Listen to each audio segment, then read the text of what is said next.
Yep, I'm going to call this teaching and learning committee meeting to order on February 13th at 6:58 p.m. Item number 2, roll call. Michael Loth. Here. Tracy Pollock. Here. Russell Ebert, myself, here. Item 3, agenda, revisions, and approval. Move to approve the agenda. Second. Tracy made the motion. Michael made the second. All in favor? Aye. Aye. Item 4, approval of minutes for January 17th, 2023. I move to approve the minutes of the January 17th, 2023 meeting. Second. Tracy motioned. Michael second. All in favor? Aye. Item number 5, consent review and discussion. We have none. Item 6, reports and updates. 6A, curriculum review updates. We have Jake Miziak with us to assist in that manner. All right. As we've gone through the curriculum review process this school year, I've provided you continual updates just to give you a peek inside the work that our teachers are doing as we take a look at the curriculums that we are using in Germantown. So the first update that I have for you is around the K-8 reading review team. All along the year, we've identified what our priorities are for a potential new reading curriculum, and that's based off of what we've discovered in terms of what our best practices in terms of student needs around the areas of reading, and similarly strategies that we use with students. Parallel to that process, I've reached out to different curriculums to see their potential fit with our existing ELA component. So we have a writing curriculum. So I've been looking at what reading curriculums would work well with that one. So I've been slowly narrowing the curriculums that could potentially work with our writing curriculum. I've also brought in our reading specialists and building principals into that discussion, so they've reviewed it along the way too, so that we could kind of accelerate the process and get to a spot where we could potentially pilot faster. So we've narrowed, especially at the K2 level, down to a curriculum that looks very promising in terms of how our reading specialists have responded to it and our building principals have responded to it. And it's built around the 5 pillars of the science of reading, so it matches with what is current best practices in terms of reading instruction. And that curriculum is at the K2 level. It's called Super Kids. The entire reading review committee will be reviewing that curriculum, and if that goes through and with positive recommendations, I will be bringing that to the board in March for a proposal to pilot Super Kids at the beginning of the 23-24 school year. In addition to that, what I've included into the packet, just so that you, I can continue to provide you some examples of what this looks like in practice. Frequently at this committee, we've talked about prioritizing standards, so you can see the prioritization work that our teachers have already engaged in. One of the things that we did was we went through each one of the grade levels K-8 and identified what the reading priority standards were. When we look at priority standards, we're looking at standards that have endurance throughout the K-8 experience, the ones that you need to kind of develop sequentially so that you put together learning that matches, and ones that are built upon one another. So you can see within the packet I've included the standards that our teachers prioritized, and then within our UBD documents we've talked about this as well, that there's that section on the far left hand side that this is where our priority standards are, and that's what feeds into our transfer questions and our essential questions, and then ultimately what we are determining are our learning outcomes for kids. In terms of reading standards, they're all very important, but they are built into each other. So what we prioritize in each one of the years is slightly different. And then within that, the discussion that our teachers have are what are the supporting standards that we don't necessarily expect students to master within a grade level, but we're exposing them to, and then what grade level standards do we expect them to master because it has that endurance and it builds throughout. It is the way that we can then prioritize what we assess and then make sure that we're not creating gaps in our student understanding along the way. The other thing that I included into the packet as a handout are our reading program priorities, so you can see some of the areas that we're looking for.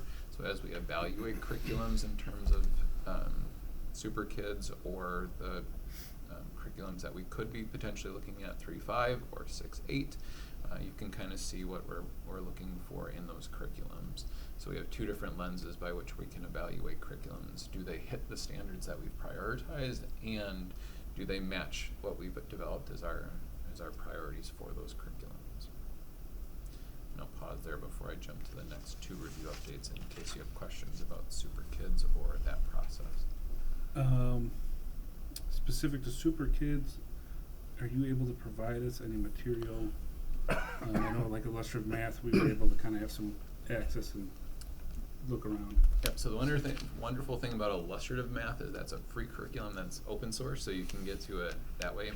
Super Kids does provide materials. It's not as expansive as what you would get through illustrative math. They do have an online portal where we can have access to a lot of the materials, plus curriculum companies will send us free samples. Or like curriculum components. So those are things that I can definitely share with any board member that's interested in seeing that. In addition to that, if you explore their online site, they kind of give you a very small access into what their curriculum is. So yes, I can provide you the samples and components. Sure. So a search on Super Kids would Yeah, get if you us- get Zaner Bloser is the parent company of them, but if you type in Super Kids, that's the first one that will come up, and I can send you a link to Okay. that curriculum.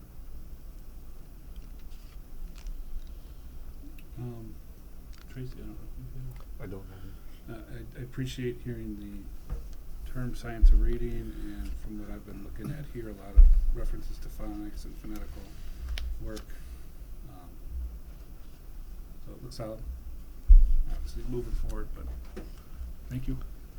The second piece, and this is again the continual updates that I've provided around illustrative math. The 6-8 team has piloted they have all piloted a unit within illustrative math. Some grade levels have done many units of illustrative math. And at this point in time, they evaluated that curriculum using a common rubric to look at it in terms of its usability and its alignment to our priority standards or state standards for math. And at this point in time, again in March, we're going to recommend that we move to an adoption of illustrative math in the 23-24 school year.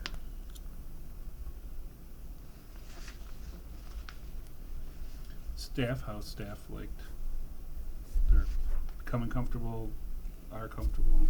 To different degrees. So each one of the grade levels, again, all three grade levels are at the spot where they're recommending it as the curriculum that we move forward with.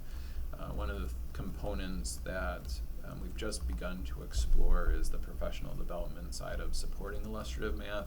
So prior to piloting, they had some training, but it does not equal everything that we will provide to them in terms of supporting the implementation of that curriculum.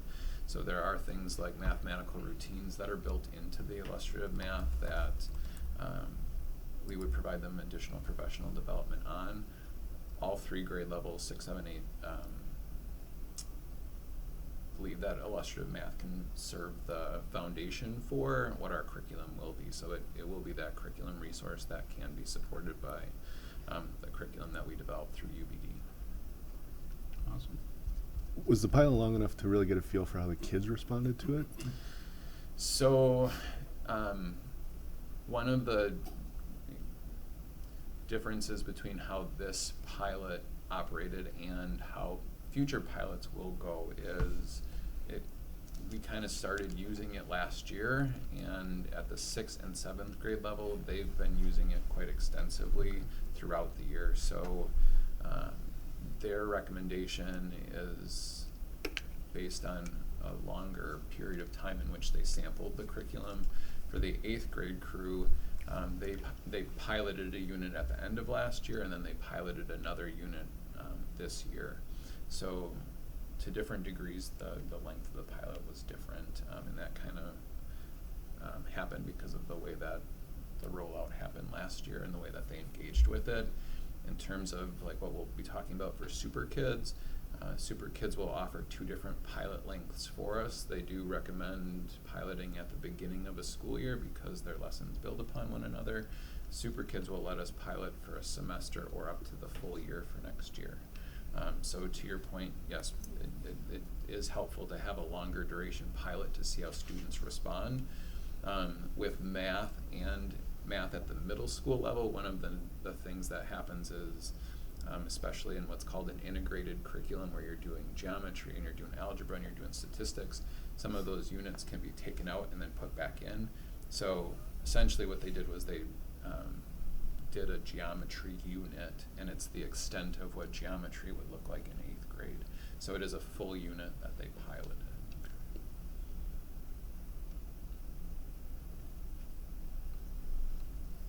Any other questions? Can't think of any. Okay, we could move on to item 6B, pupil service update. I skipped Oh, one more sorry. thing. I apologize, or I skipped it, go ahead. Yeah. The world language team is also engaged in their peer review in terms of their curriculum review. The spot where we're at there are 2 different sets of standards, and this is kind of a process piece that I just wanted to make you aware of, that it's going to be a little bit out of sequence from what we experienced earlier this year. So earlier this year we adopted some standards that we then used going forward for the 4 core areas. That's part of the state statute, is that we adopt standards in those areas. Along the way, we're going to have board adopted standards in each one of the other curricular areas, and the first one that's going through the review that's outside of the core is world language. So there are 2 sets of standards that the 612 world language team are reviewing. So there's the ACTFL standards, which are the national standards around world language, or the world language readiness standards. And then there's the Wisconsin state standards for world language. The team is evaluating both of those. So in a move to make sure that we're moving in the right direction, and in a move so that we keep building the work around UBD, around those priority standards, what I'd like to do is bring to the Teaching and Learning Committee and then to the board a motion that we adopt them for the following school year. So that way we can continue to do our work around building UBD, and then we have the standards in place versus waiting until August, doing work from now until August around one particular set of standards, and then having a discussion about which one of those to go with. Do we see a big difference between the 2? To be perfectly honest, there's not a significant difference between the 2. If you read the Wisconsin state standards, they'll tell you that they're built off of the ACTFL standards. Some of the difference comes in the way that the next piece of the standard is built. So if you look at the actual standard language, they're very similar. The next step down, ACTFL has what are called can-do statements. So in the world of learning, we might call those learning intentions, where they've defined those pieces. Wisconsin has something similar, and that's where you'll start to see a little bit of the variance, but it's not huge. In terms of what I would say are learning outcomes for kids, they're going to be very similar in terms of where we end up. But the teachers who I'm working with, they're my world language experts, so when I'm looking at implementation-wise, what's going to be most useful for them and to create the most clarity for them in terms of learning outcomes, I want the standards in place that help them create consistency 612, and so that it doesn't matter which world language teacher you have, we have similar expectations in both of those classes, and the standards are able to be interpreted by teachers in a similar way so that the outcome is the same. More foundational work, basically. Correct. Any other questions? Okay, now we'll move on to 6B, and welcome Todd Lamb to the Teaching and Learning Committee. Thank you. I think this is going to be a regular update we're going to receive. I believe so, yes. Awesome. Yep, and this item actually relates to and is dependent upon the item that was just discussed. And I'll get to that in just a moment, but what I wanted to do is just share with you a little background about an audit that we have to participate in for special education purposes every 5 years. And it's a review of our individualized educational plans for our students with disabilities. We're required to submit a portion of our plans for review by a team of staff within the building. And this year it was a little more than 20 plans that were reviewed by a team of principals, psychologists, special education teachers, speech pathologists, and regular education teachers. And each of those IEPs, or individualized educational plans, are compared against compliance standards. And the focus area for, there were more than 20 standards that are expectations that each of those IEPs were compared against. If there are themes to some of those 20 compliance areas, those two themes would be environment for our students and skill expectations for our students. And what I mean by environment is, to the maximum extent possible, having our students with disabilities participate with their typically developing peers in regular education environments alongside their typically developing peers.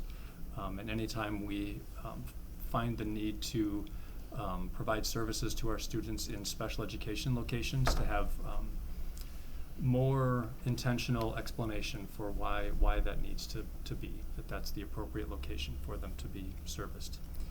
And then the other item was, or the other theme was skill expectations, and something that came to great attention during this process was as we're writing IEPs, each of them are based upon, the goals and services are based upon present levels of student performance, both academic and functional. And academic pertains to reading, writing, math.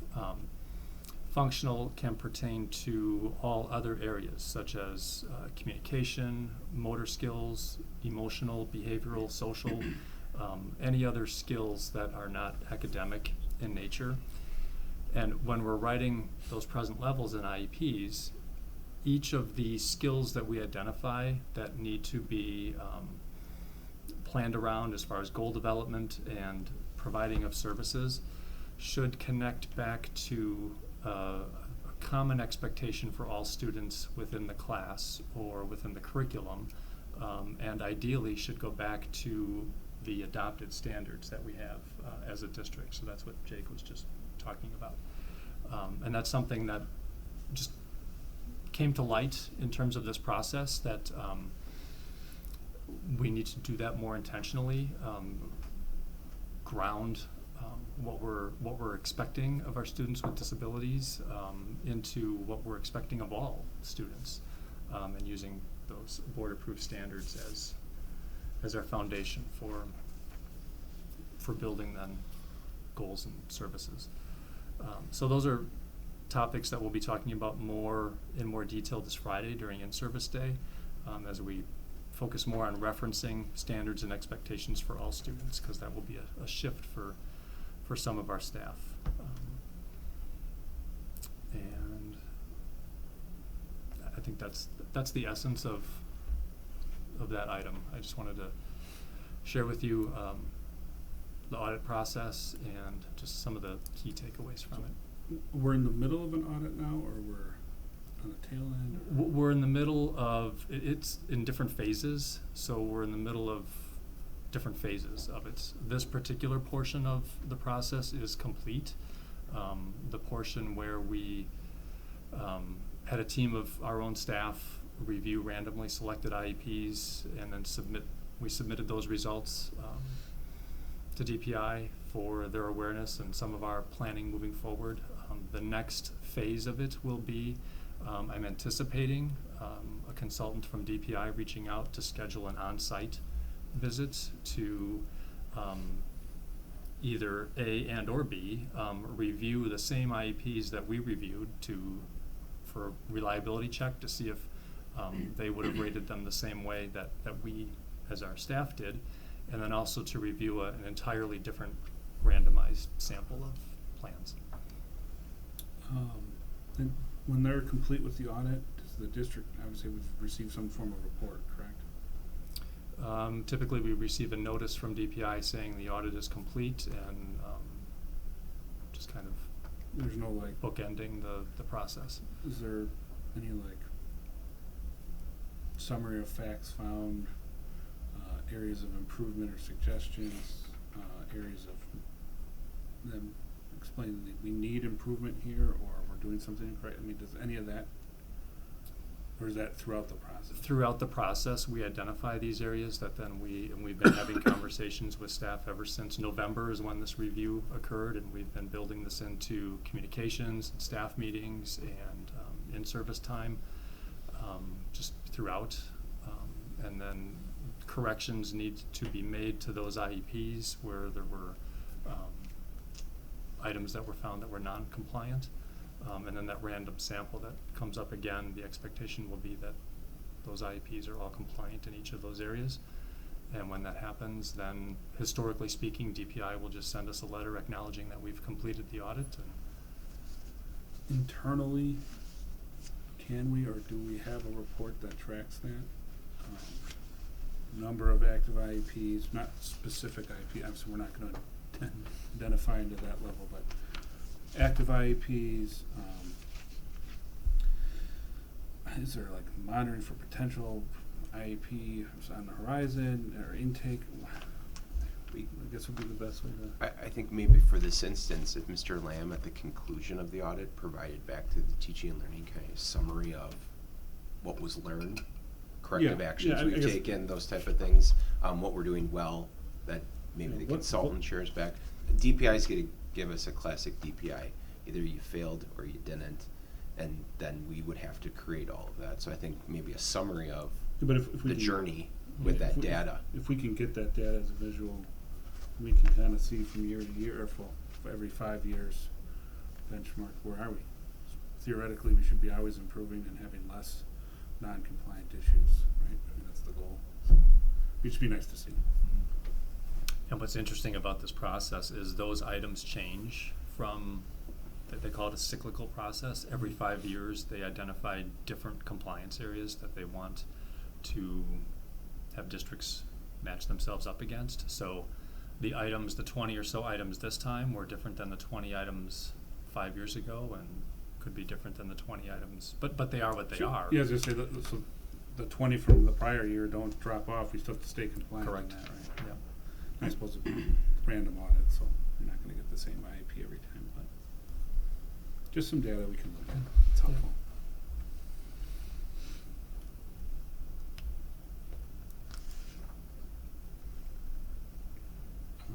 Anybody else?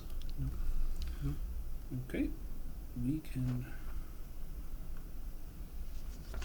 move on to 6C, suicide prevention update. And both? Here. Todd?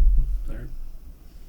So in your background, there's information that relates to the state statutes and regulations for districts addressing suicide prevention with their students. And so to be compliant with that, I also shared in the background some materials and overview of resources, materials that for the last 15 years or so the district has used, and resources that are continually updated, and also some, just in terms of some of the overview of those materials, feedback from students, not our students, but students in the development of the materials, and the research results that speak to the benefits of the program and how the program helps to save lives.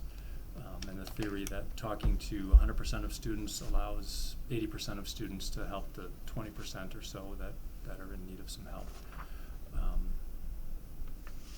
In addition to the just general overview of the program itself, there are letters and infographics in there that our parents receive, students receive, and staff receive. The essence of the program that we use is acknowledge, care, and tell, or ACT. And so it's acknowledging any signs of suicide seen in a friend or themselves, care, showing friends that students care, or that students care about themselves, and then the T is telling a trusted adult. And so the goal of the program is to teach students how to recognize warning signs, and staff and parents, how to recognize warning signs and then encourage a help-seeking behavior if any of those warning signs are seen. And so currently, the materials that we have, the presentations are presented to all of our 7th grade students. And why 7th grade? 6th grade is when they have health class, but 6th grade, when the decision was made to move it to 7th grade, 6th grade was thought to perhaps be too young to engage in these conversations. And then 8th grade, where it could maybe fit into Phy Ed health units, there were concerns that students were, it was already potentially too late for some students. So 7th grade seemed to be the perfect point in time to deliver this program to students. And so math class was selected because of the length of time. It's not a shorter class period, it's a block, so there's more time available to go through the materials. And it's staggered over a number of different days, because the scheduling for staff that is required to be responsive in nature is, it just needs to be planned out that way, that it's not all one day of going through this program, but staggering it out so that staff can then be responsive to the students who express needs for themselves or on behalf of others. And so the content of the presentations, and students are invited to take a break or go anywhere, or go someplace other than the classroom if they choose not to participate. Parents are also given the option to opt their students out. That goes out in letters that I shared in the background as well.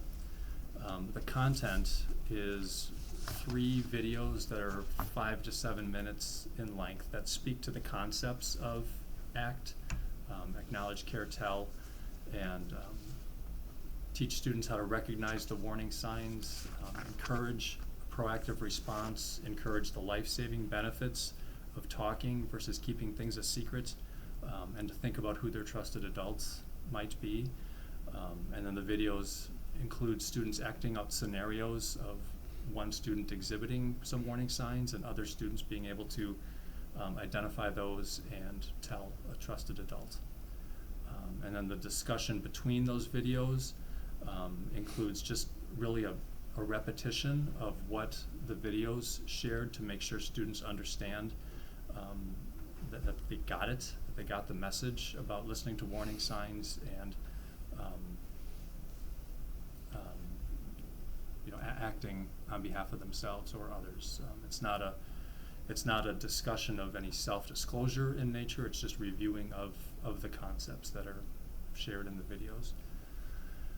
In terms of how many parents opt out, it sounds like very rarely do parents opt out, and if they do, it usually relates to some sensitivity that they have had within their own family or friend group, or recent treatment that students or family members are receiving. So typically it's no more than 2 or 3 students that are opted out each year, and more often than not, our social worker who does the actual presentations receives thank yous for bringing this to staff, student, and parent attention. And so then just in terms of how many students follow up afterwards, either on behalf of themselves or others, it's averaged approximately 15%. So when we think about why it gets staggered out over the course of a few days and making sure that there are social worker and counselors available afterwards, thinking about a class of approximately 290 students, it averages in the 40s of those that will request to have follow-up conversations, again, either on behalf of themselves or others. And then these conversations then result in our staff following up with parents, and getting connected to outside resources as much as possible, like we talked about in the other meeting. Just have a Yeah, go ahead. quick question on that, and obviously without going into specifics, what's the range that we're dealing with in that scenario? It's about 40 kids. As far as just, hey, because it's brought up, to, hey, clearly might have something, or I know somebody that might have something going on. Levels of seriousness, I don't know what would be the best way to say it, but is there, I'm assuming there's a range there that we see in that percentage of students, that 15%. Yeah, I'm sure there is. I can't speak specifically to how many land at which, how many are within which point along that continuum. It's not creating feelings in students as much as it is revealing feelings that they already have, and then students reach out to the staff members to process through how to move forward. And parents are always contacted as a result of those conversations, but how many of those, what percentage of those 43 are then seeking outside counseling or therapy, I don't know. I could look into that, but I don't know that. I think it'd be, once again, just more information we can add, right, Mhm. to our data pool, so we understand better what we're dealing with. Mm-hmm.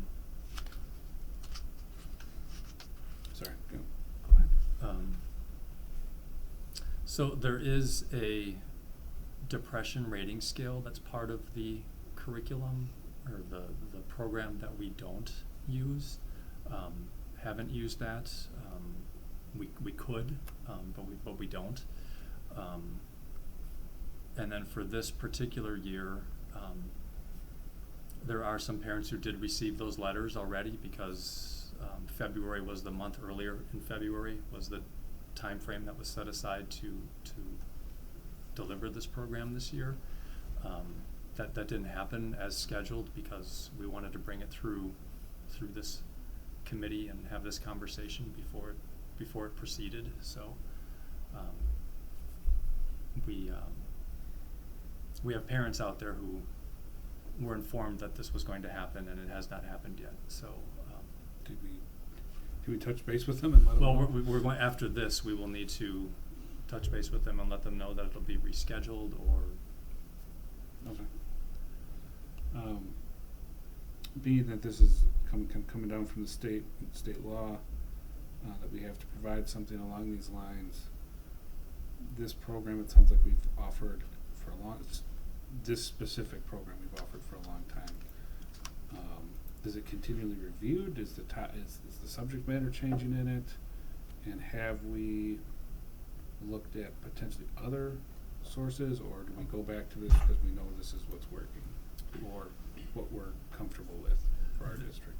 this has been used because over the course of the 15 or so years, the materials are continuously updated, and there's a user friendliness aspect to it, both from the presenters and I hope from the student and parent perspective as well. And it's also very relatively speaking, it's a cost-effective set of materials for us. There's not a certification that's required of our staff to be renewed. Go ahead. Just going to touch on that. So I noticed in some of the handouts, says no training required. SOS can be delivered to students in a single class period with no training or certification required. So is this multiple class? A couple questions there. One, ease of use can be a good thing, but is it necessarily in particular that requires no training to deliver? That makes me a little nervous that we're not providing our staff with the correct tools, or all the tools that we should in this area. Not saying we aren't, but that stood out to me. I don't know if you can address that specifically, and then I can move on to my next. Well, it's research based, and our staff who are delivering the presentation are, have a background in pupil services and social work and counseling, and so this fits within their skill expertise. It's not, even though there's no training required necessarily or certification required, I don't think it's something that we would want just, we'd want to be intentional about who our staff members are that we select that delivers it. Sure. For the present and the aftercare, right? Mhm. Side of it. Correct. And then what states here, a single class period. So each student just does this once or multiple class periods? It's one class period where they go through the videos and have the discussion. But to cover the whole school, it takes multiple periods, right? Now. Correct, to cover all of the entire grade level. Okay. Yes. But so you stated we use math due to the block of time that it's given. That's sufficient to get this in its totality. Is there potential for us to use a different block, given we're working on loss of learning in mathematics and various other issues that we're dealing with right now? There potentially is. I think given that it's a math block, it doesn't take the entire block. If we looked at something different, coordinated arts class or something, I'm just thinking off the top of my head, but then there might be more time, a time limitation to it. Yeah, But that's the reason why it is in math, not to say that that's where it needs to continue to live, but that's why it is where. just my initial thought on it, and maybe this is a conversation for the two of you to kind of hammer out. Maybe there's potentially a better place to put this, given all the other things we've talked about. So.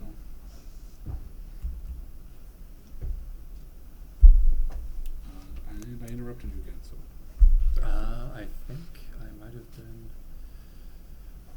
other than, and we do provide the model notices to staff that go out through email every year. And then it's presented to staff during staff meetings as well. That's one of the other requirements. And then I think I guess the only other point that I had was just to be able to give direction to our staff that deliver this in terms of whether to proceed for this year as planned, but rescheduled, but as planned.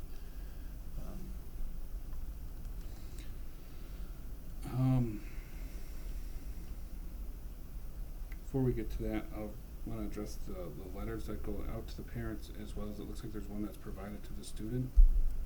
Are those provided at the same time, or would the parent be provided theirs first? I already got it. I'm part of the first group that was postponed. But your child hasn't received Correct. this. Okay. I assume that was the case, but I didn't want to make the assumption, so. Yeah, I don't recall the Figure exact date when I got it, but it was February 7th, I think, was the date on it. And Sure. it was received ahead of that. Sorry, I gotta scroll down to the other letter. And then the letter for the students. It's informational. Is there too much, I mean, is this provided to them on the day they show up for this, or when is this provided to the student?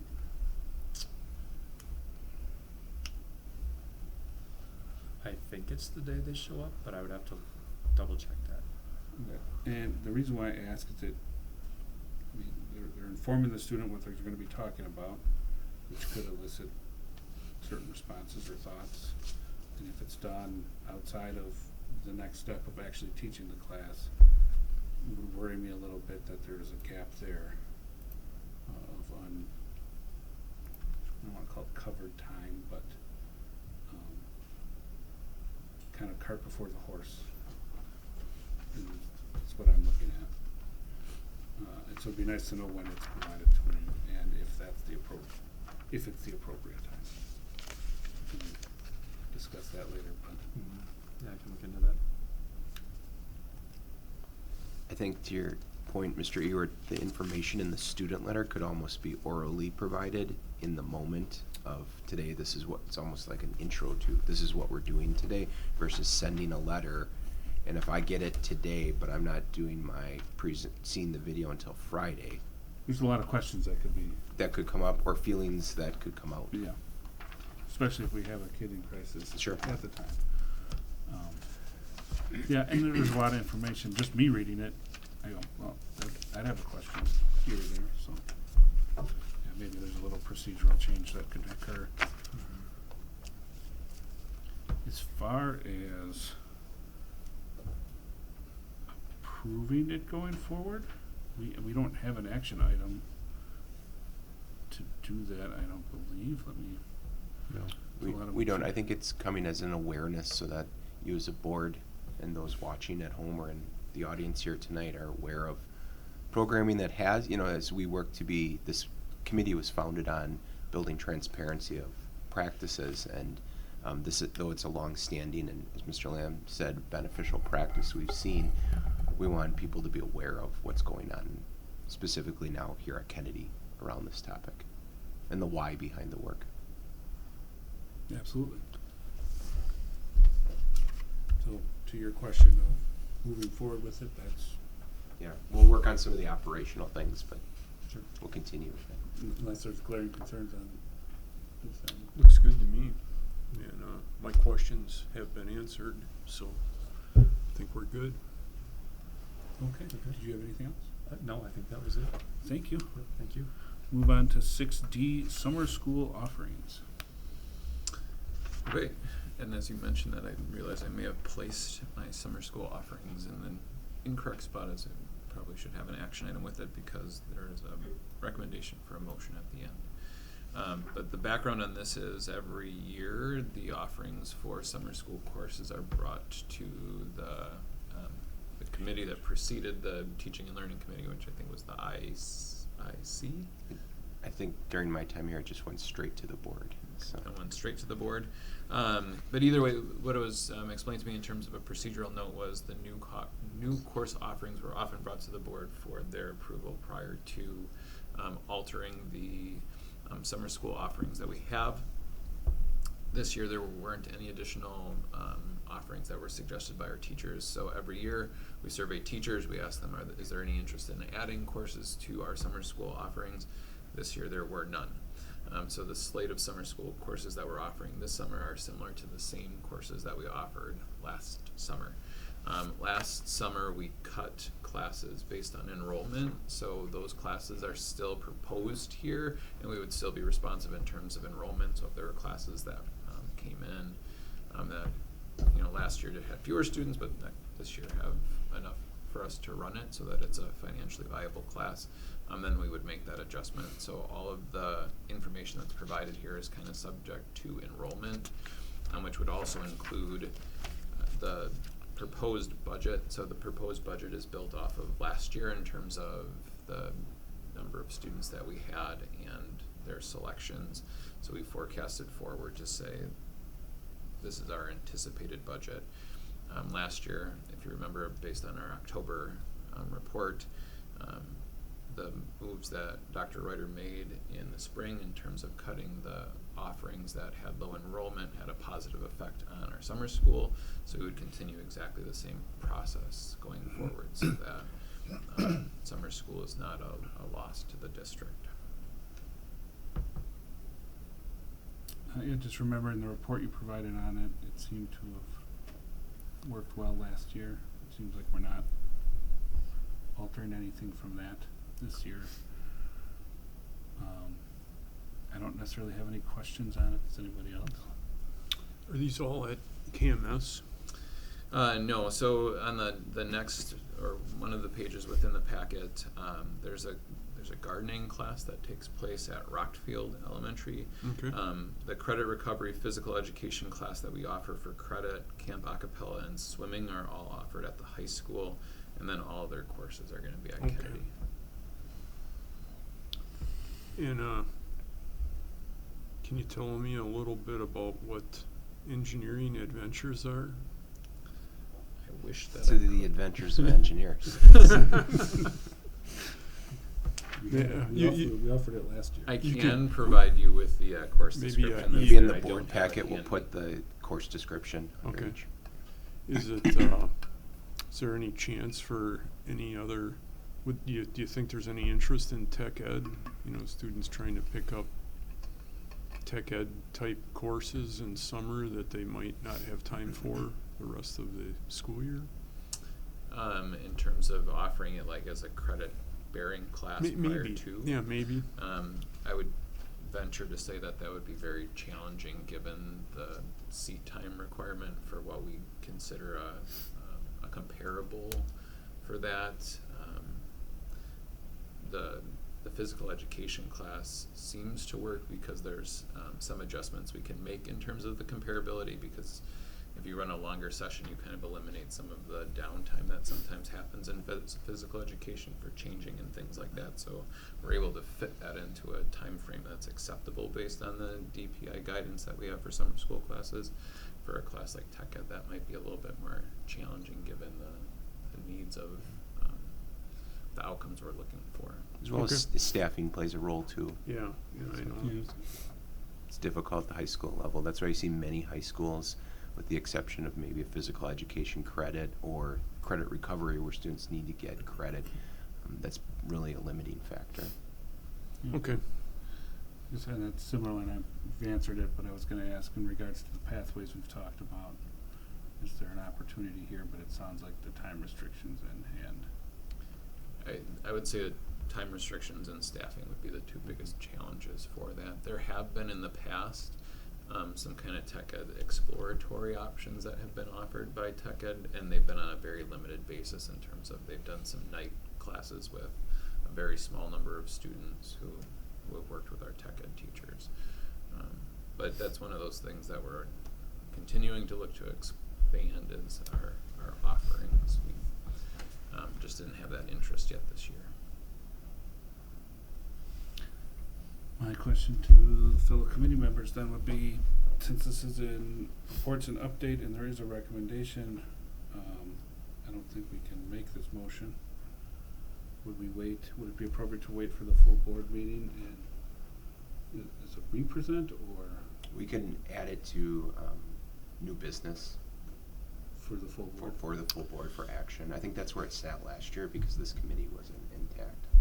And you could just reference in your update that, I just don't wanna push it, cause then we talk about a March meeting, then the Right. end of the March full, why wait a and month? the timeline here, Jake needs to abide by to get registration going and all that. So we'll add it to new business, and you can allude to it in your teaching and learning update. Okay. It's going to the full board anyway, Yep. right from here, so I Yep. think we're good. Good. Agree.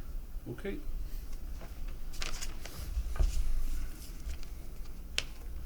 I have some scrolling to do, bear with me.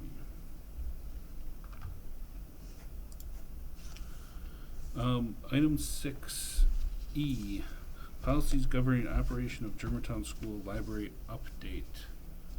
I think we're gonna have Jake and Chris sit in on this one with us, but prior to that, I wanted to provide a statement. I'm generally not in the habit of a written statement, but bear with me, I'm gonna read it, as there was a lot to cover, and it's been a rather busy week, and I don't want to miss anything or miscommunicate anything, so, bear with me.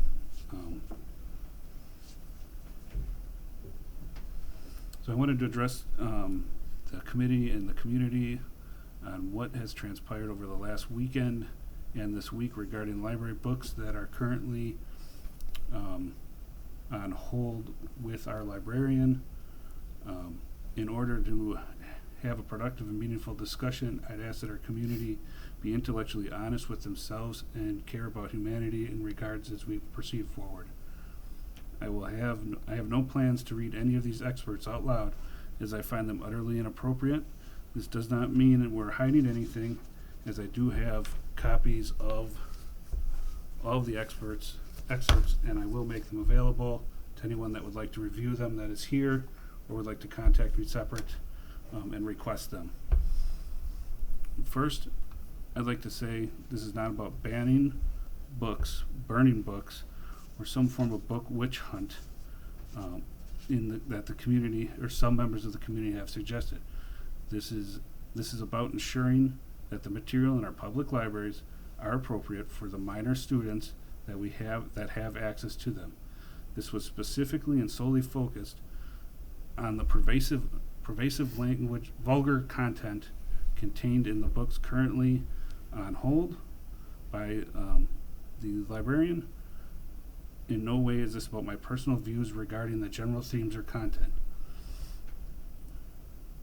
This belief is backed by case law, set on, and I'll reference the case here, Board of Education versus Pico. It's a 1982 case decided by the Supreme Court.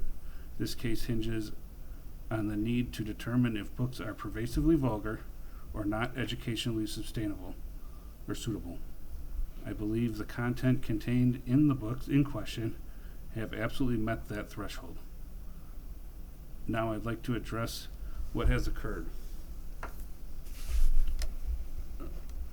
Early last Sunday, I had become aware of the book Dead End by Jason Myers and its graphic depiction of a violent sexual assault scene. Utilizing the site booklooks.org, it's available to anybody, I reviewed the text from this specific portion of the book. The level of finite detail the sexual assault was described in was clearly pervasively vulgar, which I believe to be inappropriate for our minor students. Using our district's online searchable library database, I was able to confirm this book is in our high school. I then notified superintendent and the director of teaching and learning of my concerns for the students being exposed to this level of vulgar content. At that point, I continued to cross-reference several other books from this website, which are all listed in the meeting agenda packets. They all contain sexually graphic or explicit content, and I verified them being in our school libraries, once again via the online database. On Sunday, I updated both the superintendent and director of teaching and learning of my further concerns. From there, they took action based on decisions they independently arrived at. I will ask that they speak to this, as I was not a part of those conversations.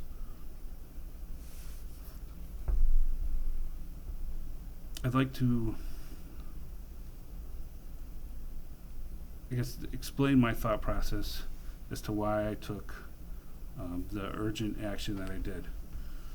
It's simple. I have moral and ethical compass that finds the material being made available to minor students unacceptable. I felt an obligation to act when I saw the potential for harm brought to our students. As we have continued to focus our attention on the mental health and well-being of our students, I can't help but think material like this contributes to the erosion of their mental health. As a board member, I believe I was acting in the best interest of our students. Further, I'm personally aware of state law that specifically states, and I'll cite the statute, state statute 948.11, which is exposing a child to harmful material or harmful descriptions of narrations. This statute defines under sub 1 AG the harmful descriptions or narrative account as an explicit or detailed description or narrative account of sexual excitement, sexual explicit conduct, sadomasochistic abuse, physical torture, or brutality. That taken in a whole is harmful to a child. It further states under 1 AR sub 2, any book, pamphlet, magazine, printed matter, however produced or recorded, that contains matter in subject 1, as I just listed, sub 1 sub B, harmful to children, means the quality of description, narrative account, or representation in whatever form of nudity, sexual explicit conduct, sexual excitement, sadomasochistic abuse, physical torture, or brutality. The criminal penalties are covered in sub 2 of this statute. Whoever knowingly and with the character and content of the material sell, rents, exhibits, plays, distributes, or loans a child any harmful materials with or without monetary consideration is guilty of a Class I felony. Subject B, whoever with knowledge or subsection B, whoever with knowledge of the character or content of the material possesses harmful material with the intent to sell, rent, exhibit, play, distribute, or loan the material to a child is guilty of a Class A misdemeanor. This statute further divulges and explains, provides a legal loophole for librarians and educational institutions and their employees. I would call on our state legislators and the governor to revisit this and how it applies to public K-12 school systems. It should not be It should be noted that the loophole is grounded in and I'll quote it, the interest of the state to protect the financial resources of librarians in educational situations from being expended in litigation. Simply, they don't think the school should spend the money to fight any litigation that could potentially be brought forth.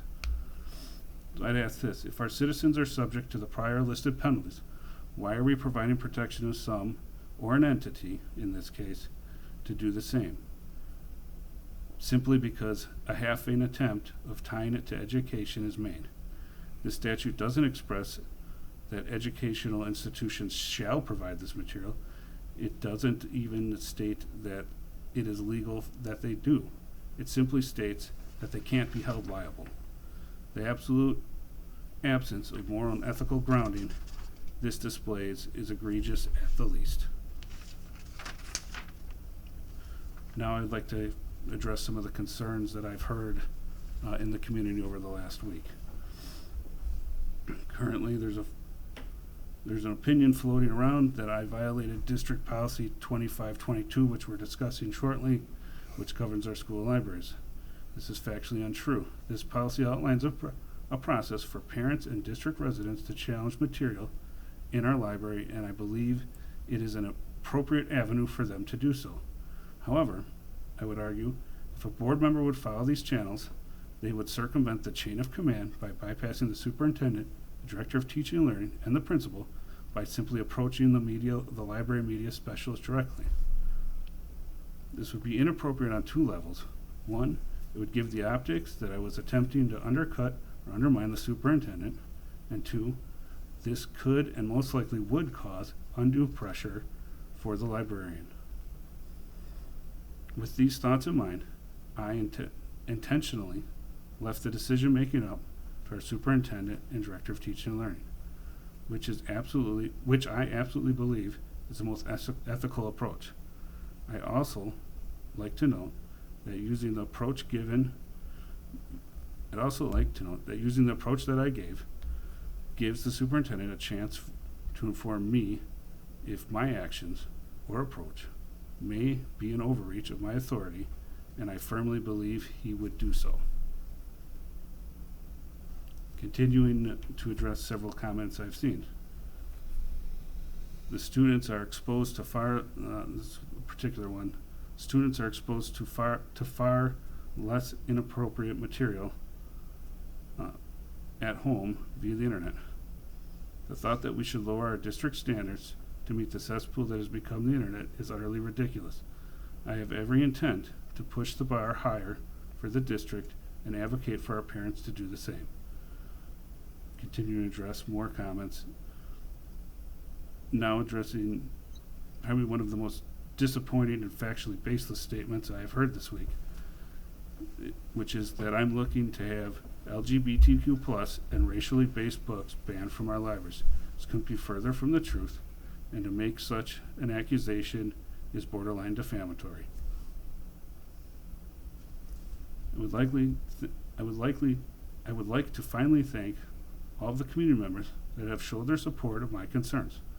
I have heard you, and it is important our community hears you. With that being said, and I'm sure other members of this community have questions for the administration, but prior to those, I would like to see if Chris and Jake would like to provide an accounting of what followed my notification of concerns. I'll start. As Mr. Ewart said, a week ago Sunday, we were alerted via email about a book in our library we were told was in our library that contained graphic sexual violence in it. Upon receiving that information, myself and Mr. Miziak discussed said information, and Monday morning he went to the library to meet with our high school librarian, Mr. Farron, and asked to see the book so that we could review to verify that the information that we were given was accurate. Upon doing that, as Mr. Ewert said, multiple other titles came up, and Mr. Miziak did ask to see those, and we've been reviewing those books this week. They have not been banned from our library. We wanted to verify and read through the books to make sure that the information that came from Mr. Ewert was in fact in said books. There has not been a parent or citizen complaint for reconsideration, so the books are still in circulation just at this time. We've been reviewing them over the last 4-ish days on top of everything else. So they're currently inaccessible to students. Right, they're because checked you- out because via you physically pulled them our in to review the school content. librarian, checked them out under his name so that we could access them. So there's no ban. They would go back into recirculation because there has not been a formal parent or citizen concern via policy 2522. Is there anything, Jake, to add to that time? You were kind of the person on the ground working with our librarian. No, your timeline's accurate. So once I was made aware of it, I read the excerpts that Mr. Ewert provided to me, and then Monday morning I went to GHS and worked with the school librarian, talked about the books, and then I removed them from the library so that I could review them.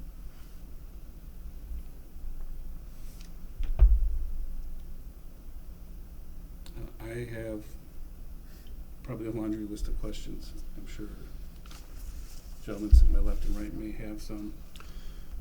Well, I read the policy that was provided, for this committee meeting, and there's a paragraph here. I guess I'll just go ahead and read it.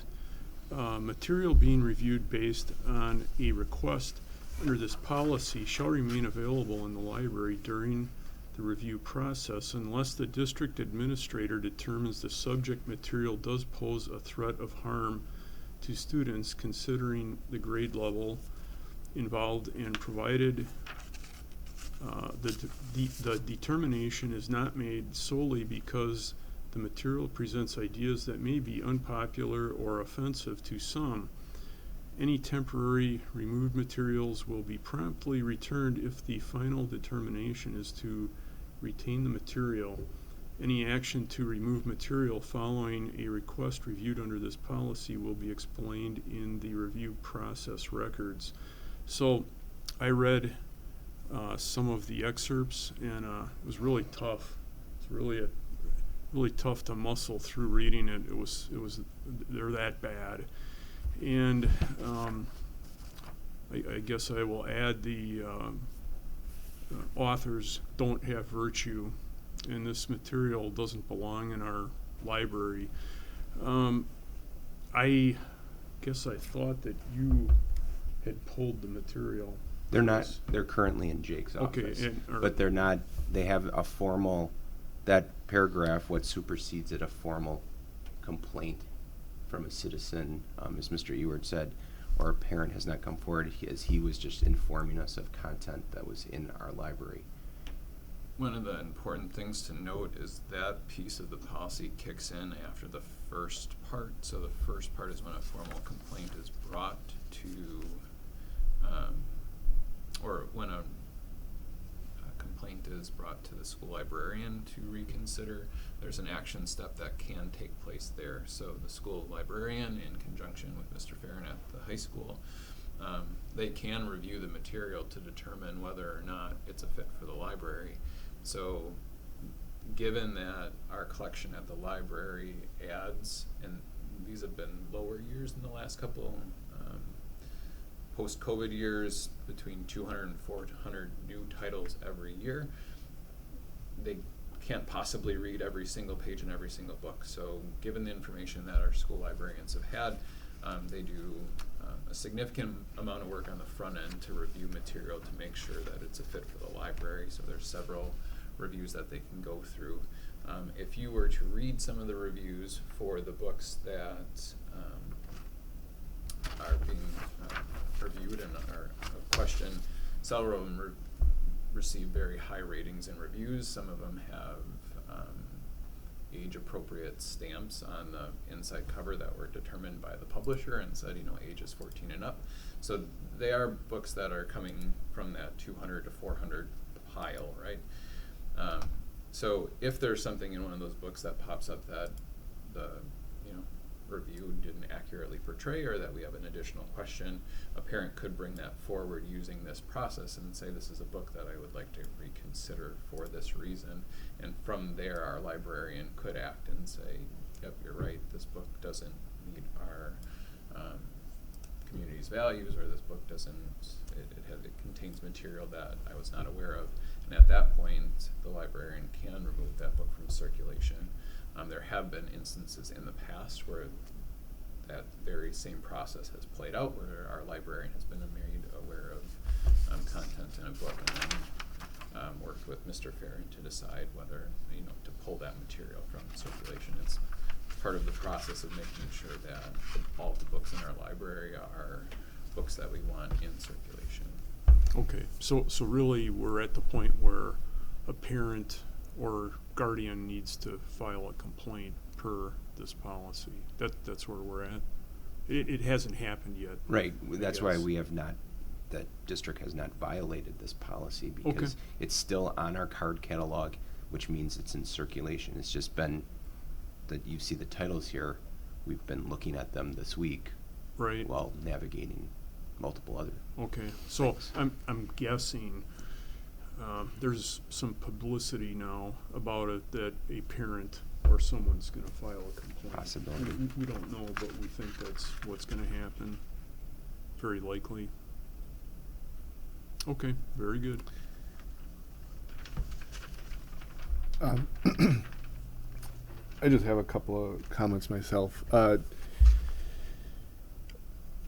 I would agree with Mr. Ewert with regards to one of the things that I've seen or heard is, our students with cell phones have access to a lot worse items. And as a parent who has a kid who has a cell phone, I absolutely agree. But there's also technology that can take care of that, or at least try to help take care of that. The fact of the matter is the Germantown School District doesn't have a say in whether a parent provides a cell phone and what that student does with that cell phone outside of the classroom. I believe as a board member, and obviously I can't speak for any of the other ones, but I believe as a board member, we should absolutely be held to a higher standard.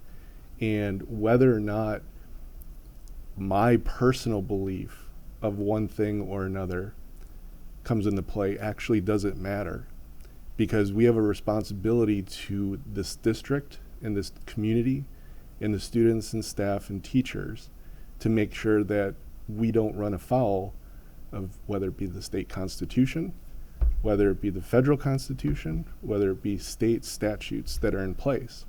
And so at some point in time, I may have to go down a path of reporting something like this that maybe in my personal life I'm perfectly fine with. But as to protect the interests of this district and those stakeholders, it may actually conflict with what I'm doing. That's just part of this role that we've all, by taking this position, has agreed to when we take our oath to hold this office. And so I've seen the material. I haven't gone through it all, but I've seen the material for most of these books, and I absolutely agree that it does run afoul of some of the things that Russ has pointed out that's embedded in either state statute or Supreme Court rulings. To be honest, I'd rather err on the side of caution and have the administration say, no, we see where you're coming from. We've done the review, and respectfully, we're going to keep the books in the library or whatever. Honestly, whatever the topic may be. I think that's all I wanted to say for now. Thank you.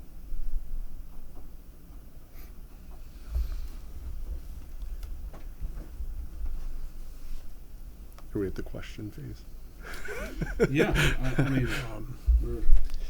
we're well. I mean, I have a laundry list of them, but please go ahead. I'm just curious if we have a sense of, I think it was 9 books, if I remember the list correctly.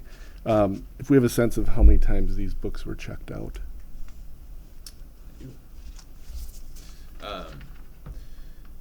So for 2 of them, they are pre-2008 books. So our online catalog tracks utilization post-2008 when we switched over from what I think was a card catalog, like old school version, to the online database that we have. Do you want utilization for each one of the books? Or Whatever, yeah. Just to save time, I was going to ask for an accounting of when they came in to the district and how many times we can physically document that they've been utilized or checked out. So if Sure. you're going to cover both those at the same. Sure. So A Court of Silver Flames came in May of 21. It's been checked out 4 times. A Court of Wings and Ruin came in February of 2020, and it's been checked out 8 times. Sold is one of the books that was pre-2008. It's been checked out 33 times. Beautiful Disaster has been checked out 1 time, and it came in March of 20. Dead End was added to the library in December of 2012, and it's been checked out 13 times.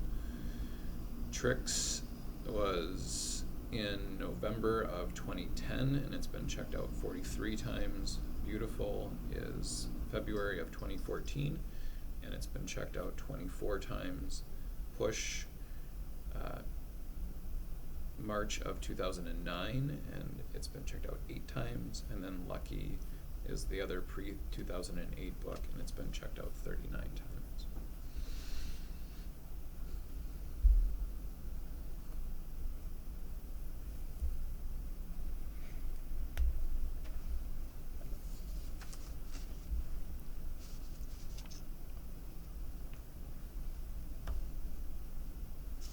I can complete mine if you Go right ahead.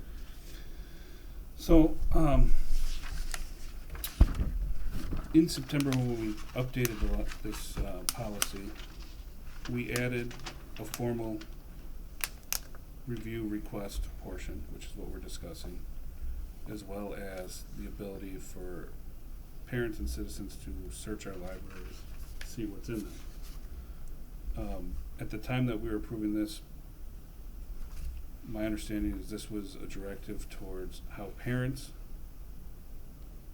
of children attending our schools and district citizens or residents may file a formal request. I am both of those, but I'm also a board member.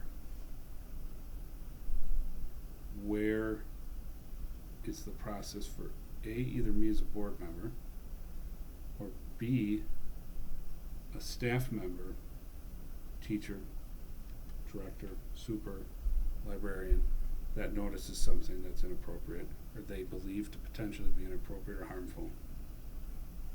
Where's their mechanism to proactively approach this subject? So I can speak for sure prior to the updated language in this policy. So prior to that, I know that there are instances where our librarian has pulled books prior to even putting them into circulation. So given the information that I told you before, that we have access to full text reviews and ratings and a way to drill down within our search features to say we want books that fill a specific genre or are for a specific age group or around a specific topic, and our librarians can then order those books. Every once in a while within that order, they get a book that once they have it in their hands and are able to review it, they discover is not a fit for the library. So they will proactively pull a book prior to entering it into circulation. So that has happened. We would, I want to be careful this evening too. This isn't a policy committee meeting. It's a meeting to discuss the policy's application. I think your question, Mr. Ewer, would be that the language that we adopted in September of 2022 under reconsideration of school library materials would need to go back to policy committee to add, if that's the way the board wants to go with the direction of this Yeah, policy, I'm not- employees, right? I'm not asking what the policy committee may or may not do. Absent to them doing anything, where's the standing for anyone on our staff that has a concern on something to act?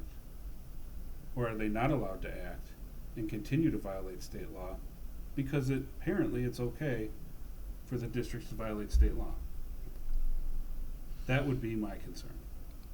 And not specific to a policy change, and I understand that. Yeah. And they may or may not have a discussion with that committee to clarify this, probably what needs to happen, or provide an avenue for staff or a board member. But as we sit, because that isn't the case, and this isn't directed at staff or board, what do we do? That, Mr. Reed, that was what I was gonna ask Dr. Reuter to take a note away and have a discussion with President Medved about possibly bringing something, because that was the other thing, because I'm in the same position as you. I'm a parent, but I'm also a board member, and as I alluded to, as a parent, I might not necessarily be interested in filing a complaint, but if I do see something of concern that at least should go through an initial review, as a board member, I should also have an option. So that was what I was going to bring up as far as a takeaway, because it is a need to go through those proper channels of the policy committee. It's noted, Mr. Pollack. Thank you. Yeah, I don't think it was deliberate, it just got overlooked. Right. And, I just read this policy and I didn't notice it, I wasn't reading it from that angle, so I missed it, so thank you for that, and thank you, Chris and, Jake, for all you've done so far on this. Let's put it this way: there was an opportunity to test the policy, and we found a little bit of a problem with it, or at least an area for improvement, if nothing else.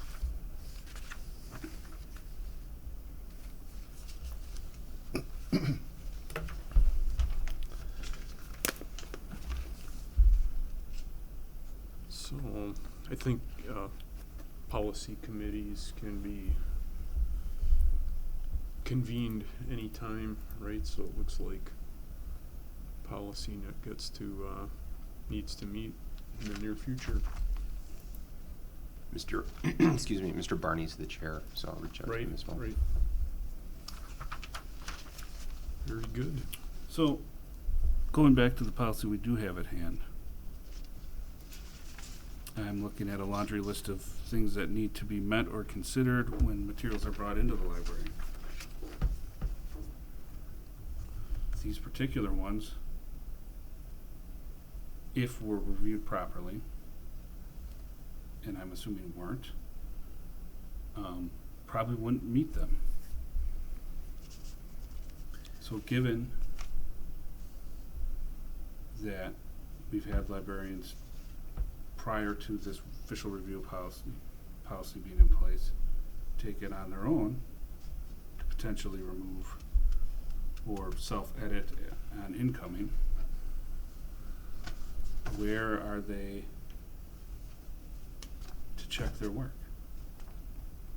I would assume these particular ones that we're discussing or have listed in front of us would be consistent with what they've pulled or disallowed to be entered in the past?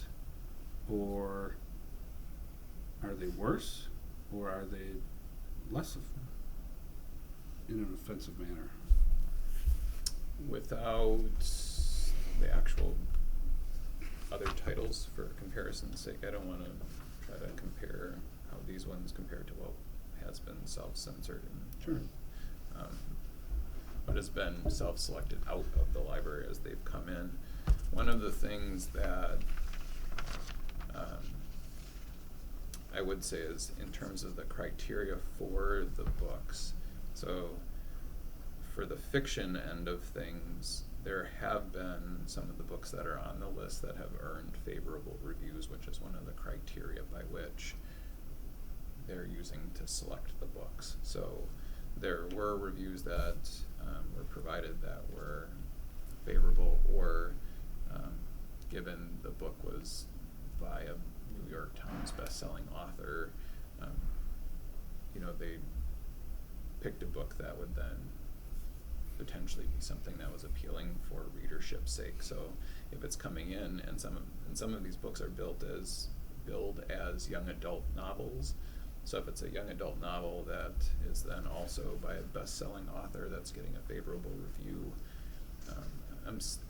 the criteria is being met on the librarian's end to identify books that could potentially be a benefit to the Sure. the If library. The one caveat to that is, again, remember that a book can earn a favorable review but then still have some content in it that we would deem as not appropriate for our student. So there is that end of it where, I think there's a weeding process that continually happens by our librarians. Yeah, So I see here selections an ongoing process that should include removal of materials that are no longer used or needed, weeding, adding materials or replacing lost or worn materials that still have educational value. So if they're weeding, and I look at A, support and enrich the curriculum and or students' personal interests of learning. Do any of the books on this add to the enrichment of curriculum in our schools? So for the Or I simplify it. Can you name the curriculum that these would enrich?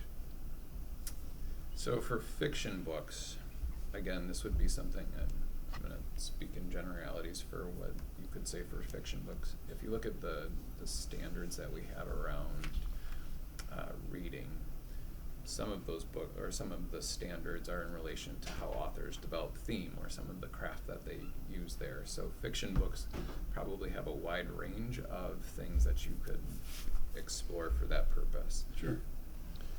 So, given that, multiple fiction books could cover that same source.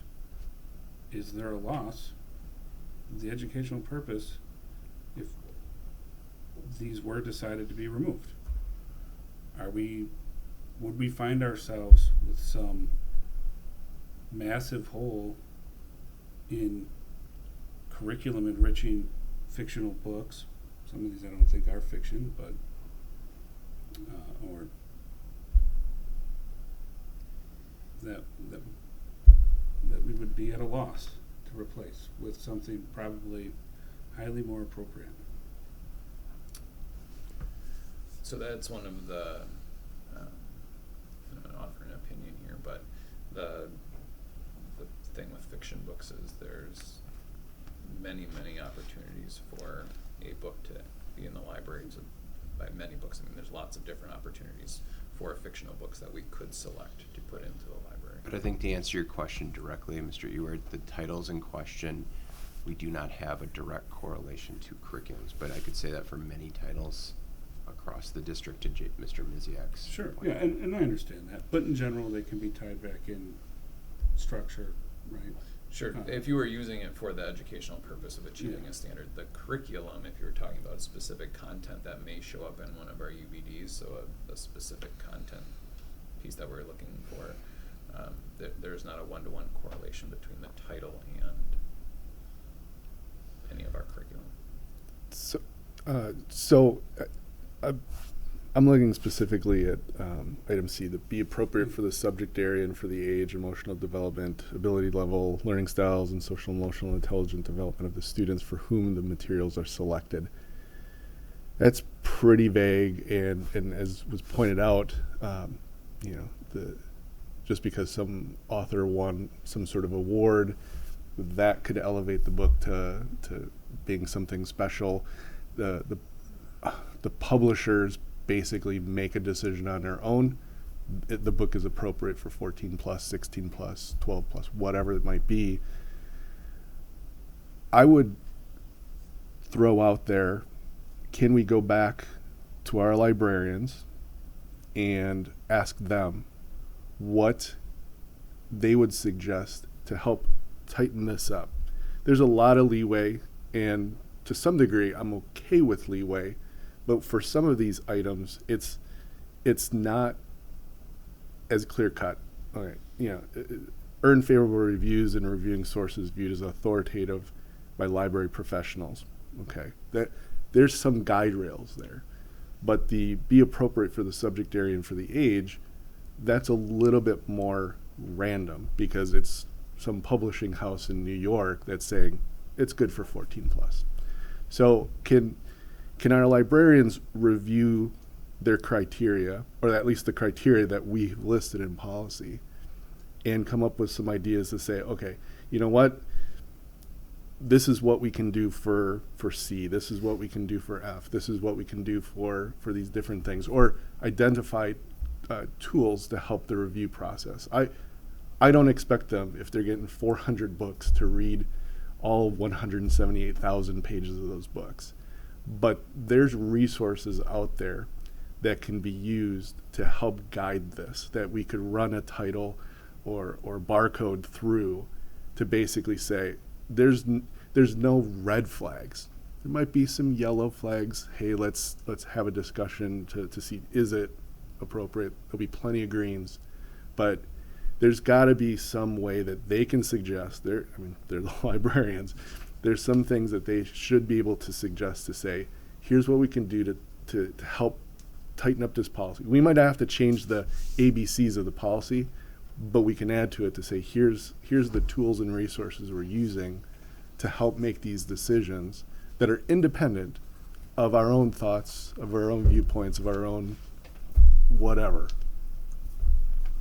Yes, we can do that. We can work with the library media specialists and then run that through policy committee for feedback. You know, I think that's exactly what Russ and a citizen did to find these titles that we're looking at right now. Mm-hmm.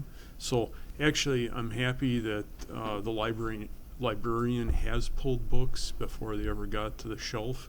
I commend the librarian for that. And I think this is just a case of, you know, if we've got 200 books a year coming in and some of them have stellar recommendations, you know, based on, you know, things you've mentioned, Jake, I think some books could sneak in, and I think these snuck in, and we've found them now, so we remove them. I'm not a, what's the word for it?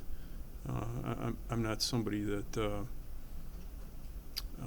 I'm pretty open to all sorts of things being on the shelf. I'm just drawing a blank right now. Yeah, I think the distinction you're trying to draw, there's a distinction between school educational setting library and a community library. Yeah, I mean, If this was on a community library shelf, it may or may not be. I would hope it wasn't in a spot where underage children could get to it. You know, so I don't know how the community library, you know, handles that. But to me, these titles here, these excerpts are 18 and up. And I realize we have some students that are 18 and older. They'll just need to go to the Germantown Public Library to find these type of books. So we've only got an excerpt here. I can't imagine that if I purchased or found this book in a library and I started reading the entire book, that there would be much that would interest me in it. You know, I just think this is maybe the worst of the worst pages in the book, but they probably don't get much better than this. I don't know. You don't have to comment on, I'm sure you've read a few more pages than just the excerpt, but it was, these were pretty bad.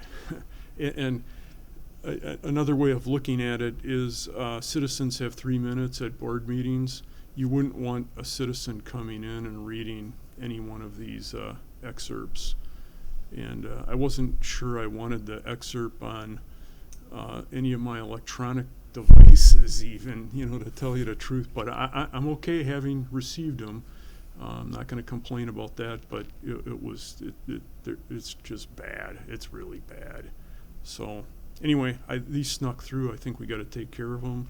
And I think we can handle it through current policy, and hopefully future policy makes it a little bit easier, to pull titles. That's about all I have. I think we run into a problem when we say or self-create a situation where our specialists, in this case the library media specialists, aren't able to properly vet the amount of material coming in. So, in my view, can't speak for the rest of the board, if we're doing that, we're setting them to fail. We're setting them to create unintentionally, still, I would argue illegally, providing access to this type of material to minors. Is that a conversation that needs to occur, that we throttle down on the amount of incoming new material to a level in which they can properly review this according to our standards fully? Because I'm guessing we can't say they viewed each piece of literature in our library and checked this off.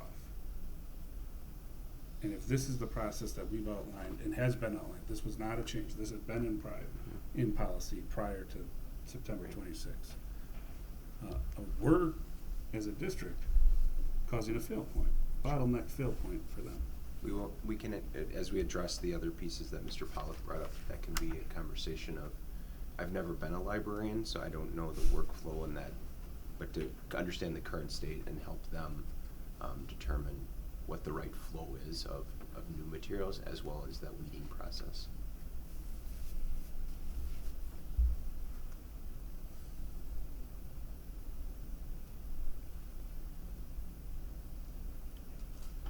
One of the pieces of the policy that I just point out is for that criteria that's outlined, the ones that you were referring to, the support and enrich the curriculum and or students.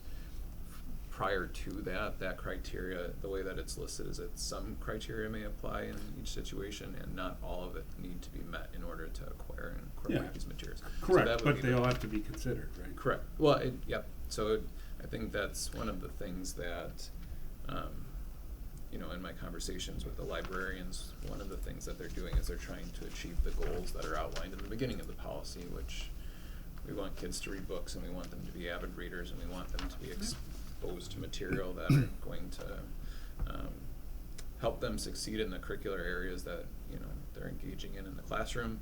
So I think they're trying to be in alignment with those goals and then looking at those goals through the criteria that's here. Yeah, and I think our district meets rulings that I've read from state law, and I shouldn't say state law, from the Supreme Court, specifically the one I cited in regards to pervasively vulgar language, or pervasively vulgar and not educationally suitable.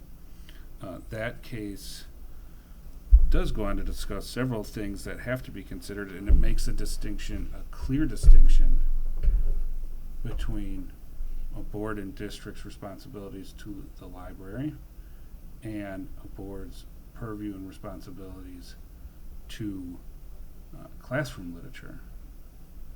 And it states, given that classroom literature is subject to supportive curriculum directly, there's more influence that can be exerted there and less that can be in the regular library because of the nature that it's set to be. I think we follow that. I think we have followed that. I think we're continuing to follow that. It comes down to this, like I said, these books in content entirety may or may not be interesting reads depending on the person. I'm fully in support of people being able to do that. Where we run into the issue is you could make an argument that some of this content, if provided, apparently not by an educational institution or library, to a minor, would absolutely be not only in violation, but then subject to a Class I felony or a Class A misdemeanor. That's fact. Could be argued in a court of law at some point. When we have a statute that basically provides an entity such as us or the district that type of protection, what are we doing as a society? What are we doing ethically in that scenario? The people involved in this district that I've spoken with on this matter, I don't think are intentionally trying to do this. I don't think there's an intent to have this type of material, but it's there. Two different topics for debate, and one extending past this committee and board's preview, but society should probably look at that as an issue. I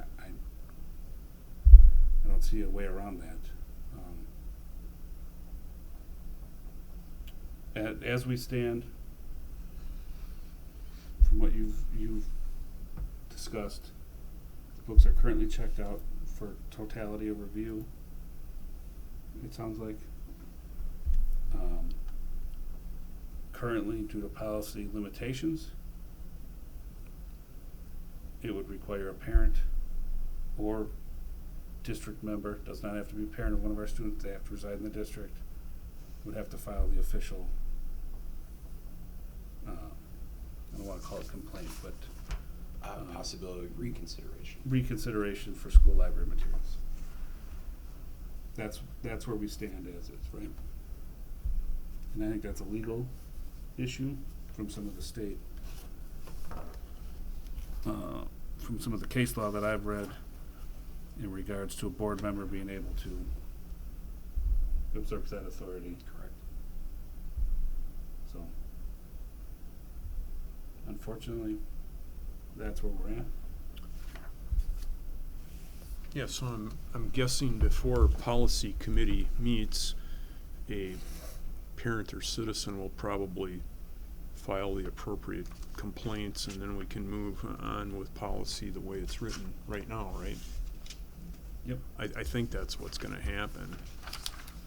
Possibly as a result of this meeting, I learned a few things this evening also, so thank you for that also. I read it and misread it. I'm not a lawyer, and I think, I don't know if Neola is responsible for anything here, but the policy is supposed to be reviewed by them to make sure that we're not violating state law in some way.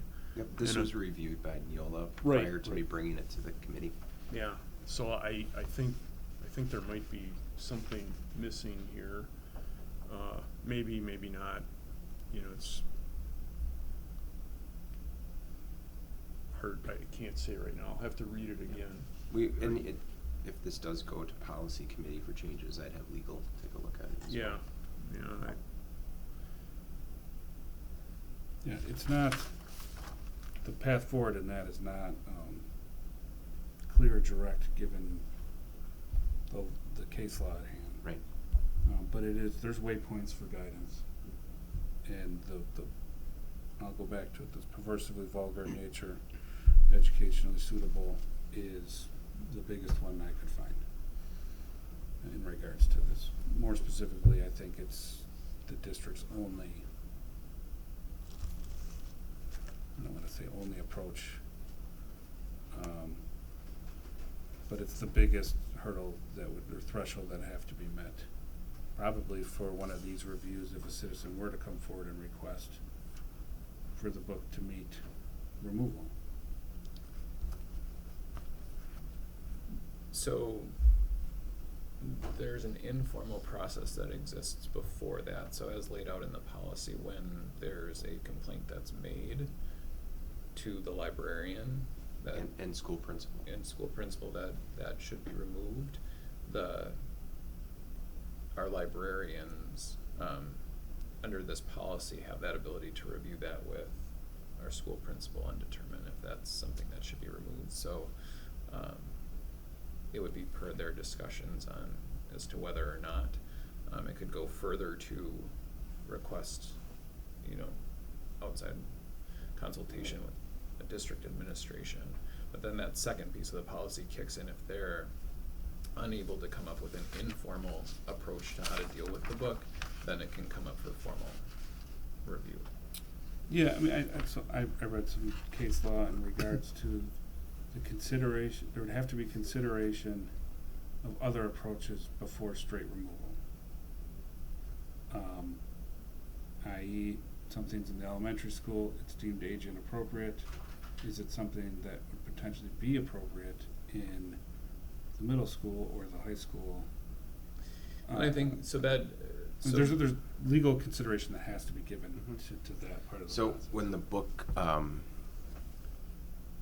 believe it was when Hunger Games first came out, Yeah. there was concern that it was in districts throughout the country that it was, I believe it was Hunger Games, it was in elementary libraries, and that many districts moved it to a middle school The as the violent- remedy due to the because of violent nature of. Versus straight removal, which would probably be, Right. the remedy is keep it on hand. And at then the it age was appropriate. it was only available for checkout in elementaries at 5th grade. I remember some districts changing how they approached, how they changed Sure. the approach, but Sure. don't quote me directly if that's Hunger Games, but there was a title I remember about 10, 15 years ago. Yeah, and I could page through some case law that I have sitting in front of me, but it specifically made mention to other considerations prior to removal have to be considered. Sure. So I think someone's likely to file a complaint, and then I think we've got to see what Joel and the librarian say. I think Joel's a pretty level-headed guy. I don't know who the librarian is. I'm guessing the librarian might feel the same way Joel does. I think we just let the process play out, and we'll get a report back on they decided to pull the books. If they didn't, we go to the next step. But I agree with what Tracy said. Well, students could purchase these books online, I'm sure, or read them online possibly. I think our school library should be at a little higher standard than the average online search. I didn't restrict, maybe the word I was looking for before, I didn't restrict my kids when they were students in the school district at all. The rule that they got was anything you search for, you will search for it as though I'm looking over your shoulder. And if you can't search for it when I'm looking over your shoulder, that means you can't search for it when I'm not looking over your shoulder. So I think they got it. I gave them a long leash. I didn't have any electronic means to prevent them from getting to any website on the internet. And we all know what kind of trash is out there. But I'm quite certain that they had a long leash and they knew it, and they did what they were supposed to do. So I think all was well in the Loth House, and I think all will be well soon in the high school library. We noticed an issue and we're going to fix it.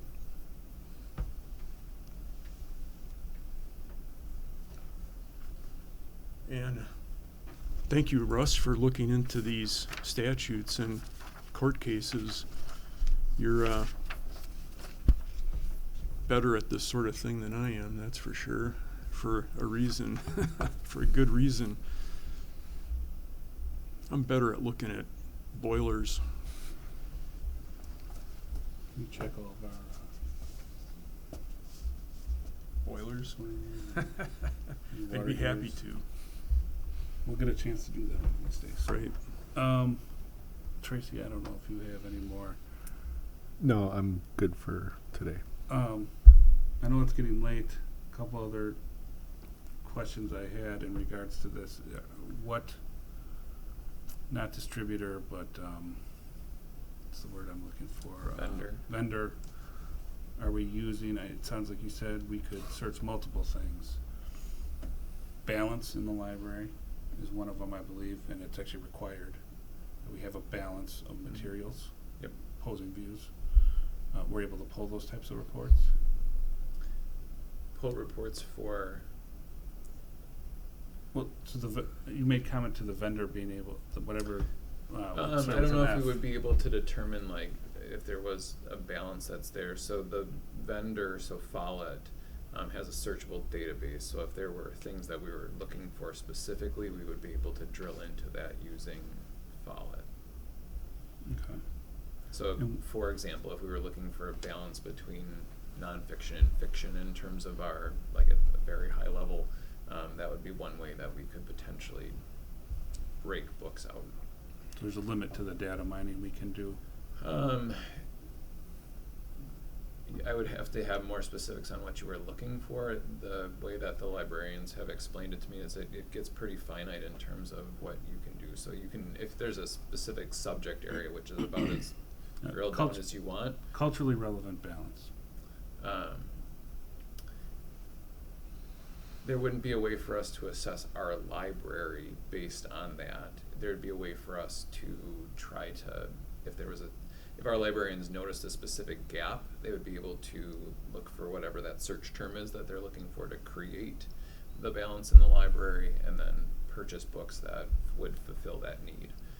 So for example, if, so this is more like a middle school example, there are different genres that middle school kids will study. One of them would be a dystopian literature. If they wanted to drill down and find, the last 5 years, what are popular titles that have been released in dystopian literature, they'd be able to drill down to find those. And then they could cross-reference with what we currently have. Correct. So that our system, because the vendor is also the search engine that we have, it would tell us what books we currently have in our collection and if there were ones that we could add.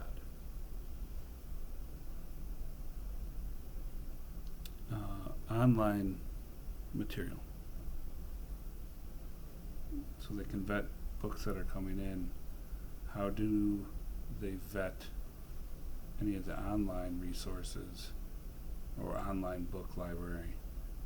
And do we have a feature to add, remove, prohibit, restrict, not restrict certain titles in that avenue? Yep, we can remove books from. So it's the- not just this It's not online everything. library, you get everything, there's nothing you can. No. Okay. I mean, it obviously offers us more titles to hold in the ebook category, but we're able to restrict. And we titles that do are- offer ebook, right? Mhm.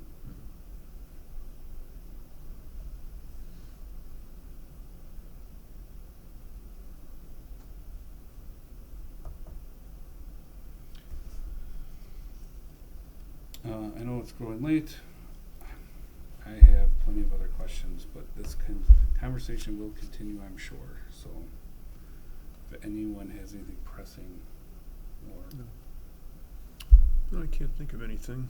Jake or Chris, if you have anything that you'd like to add. Okay, we'll move on from E. Item 7, unfinished business. We have done. Item 8, new business. We missed one, but have done.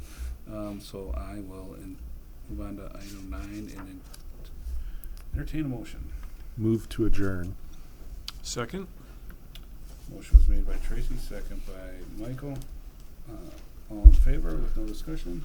Aye. Aye. If there's no discussion. Call the meeting to close at 8:48 p.m. on February 13th. Thank you for the discussion.